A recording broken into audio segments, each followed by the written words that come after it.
it's time as people get their vaccines to start returning to normal life, whatever that may be after all this time. But to some, like me, normal life means going back to some truly amazing cars and some truly amazing car shows. And fair warning in advance, I did my best to keep my fingers out of it, but it's been over 18 months, so give me a break, I'm still getting back used to it. But anyway, let's jump into the truly phenomenal cars scheduled for today, starting with the Italians. And by the Italians, I mean the Ferraris, because that's pretty much all the Italians that were here. We had the 308 here, which the look has grown on me, even if it's not really that fast, but it does look simply stunning. If you want something that's simply stunning but also very quick, the Ferrari 458, one of the last truly great Ferraris, or maybe if you want to go a little bit more exclusive, the Ferrari 360 Challenge Stradale, in a very different yellow paint. Normally these are red, but I quite like it in yellow with the white and green and red stripes. It looks fantastic. But this Abarth race car is equally fantastic. Carbon fiber wing, racing suspension, racing tires, full point harnesses. It's the real deal, and I can imagine it'll blow the doors off quite a few cars here. Especially this one, because we're moving on to the British. And they were full force of very tiny vehicles. You had the Sunbeam Alpine there. You had the lovely little Mini and the MGB, just to name a few. There were a lot of very small British cars, but they weren't just small British ones. You had the faster ones, like the Lotuses, specifically the Evora GT, and the McLaren 720S.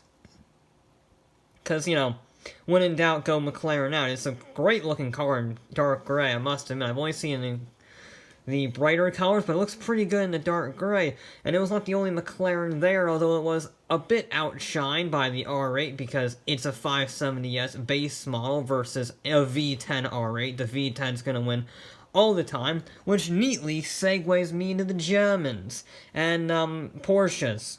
There were a lot of Porsches. There was this one with a mightier rear wing. Love the Cayman R. Even better than that was the 356, I believe the Carrera Pan-Americana Road Rally Historic Event. Either way, it's brilliant. It's got the headlight clamps, it's got the straps, it's got the paint scheme. I love it. And then there were a million 911s. It was absurd. Some of them looked fantastic, including this original 911, like the 911 generation, in great orange. Didn't think it would work with that color, but gosh, does it look good. Almost as good looking is this GT3 Touring, the 3.8 version, ice white, again fantastically clean, 991 generation if I recall.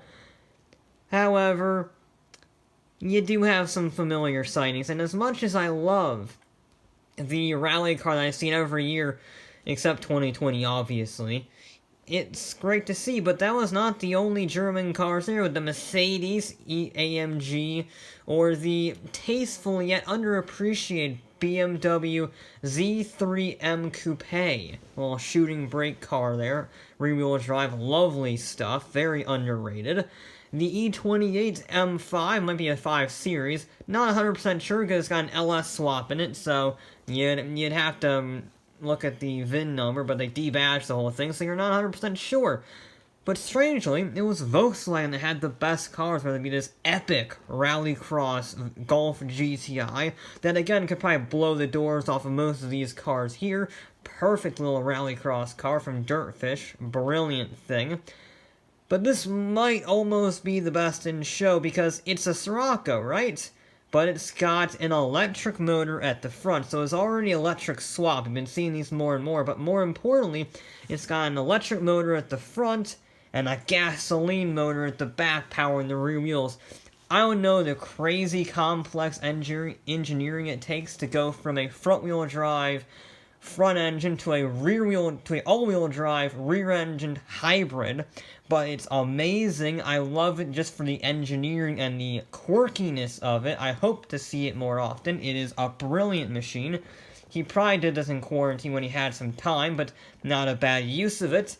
And then we had the Japanese. Like most shows, there were a lot of Japanese cars on full display, and they were pretty damn awesome, I'm not gonna lie. We went to a different location, as you can tell, and we saw some different vehicles, Subaru SVX, so it wasn't the same old Nissan GTRs, though there were a few here. More so, unique cars, different cars, tasteful cars, like this Evo 7. Or this S2000, unmodified. Always nice to see an unmodified JDM-style vehicle. Or a very modified Acura Integra, given it's got a full roll cage with a strap, racing seats, and racing tires. Or a slightly less modified Integra with the four-wheel steering and the slight gold engine bay to help deal with the temperatures, not a bad thing. If you want to talk about real advanced stuff, we got the Mitsubishi 3000 GT, VR4 no less. It doesn't quite have the active aero, I don't think, this generation, but it is still a sweet car nonetheless, very important technology. Again, I think it might be stock, not very lightly modified, RX-7 with the rotary, no LS swaps for this one, as it should be for an RX-7. This does have an LS swap. It's probably terrifying. It's an MX-5. Yeah, it's got racing tires and a roll cage, but it's an LS swapped MX-5. That's probably terrifying and incredibly fast. This is the opposite end of the spectrum. Not very powerful, 276 horsepower, but it's NSX, tuned by Ayrton Senna, so you can't go wrong. By far the best modified car here by far is this Nissan, I think it's a 240. Not crazy over-the-top body kit, subtle wheels, simple paint scheme, brilliant machine, I love it. And then right next to it, we have the Americans. This is the new Mach 1 disguise, which is actually just a GT350 sort of disguised as a Mach 1, because you don't have the shaker hood, but whatever. If you want a better Mustang next to ours, which is the best Mustang, not biased at all, Roush Stage 3, or if you want a supercharged Corvette estate car, go with the CTSV wagon, sort of the Darth Vader station wagons. But that's a Pontiac Roadrunner, Plymouth Roadrunner, either way, not Pontiac, but it's great looking, gorgeous car, simple, elegant, just like the Viper, but looks a lot better. That Viper is definitely not stock, though. Honestly, we were talking with him about it. It's got some ghost flames you can't see, but it looks like it's designed for the Salt Flats. He never took it there, though, yet. But it's got the cool wheels for aerodynamics, got the more aerodynamics there. But if you want to talk about aero, this one really belongs in the sky, because I think it started out as a Ford, maybe the Model 18 pickup, but either way, it's been turned into a Red Baron homage in about 8 months is what the guy said.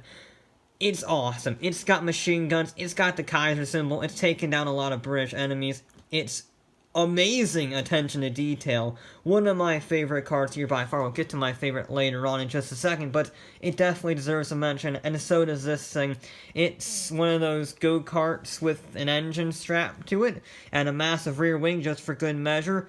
How is it road legal? I don't know. But the Kaiser was not my favorite car, neither was the road legal MX-5, neither was the 356 Carrera Pan-Americana. These are all great cars. However, even the Sirocco pales in comparison to my Swedish thirst, because there was an 850R. Yes, a Volvo 850R 1995 sedan. It's not the wagon, sadly, no, but it is still the one that competed in the 1995 British Touring Car Championship in their second year. I've seen the T5R, I've seen the 850 Turbo, I've seen the V70R, but I have never seen a honest-to-God 850R. I have been searching for these on the auto websites, and I have found zero for sale for the last few months, so I'm so glad to see one. By far my favorite car. It's great to be back. I'm hoping to do these more often, and this is a great start to hopefully a much better year. Please.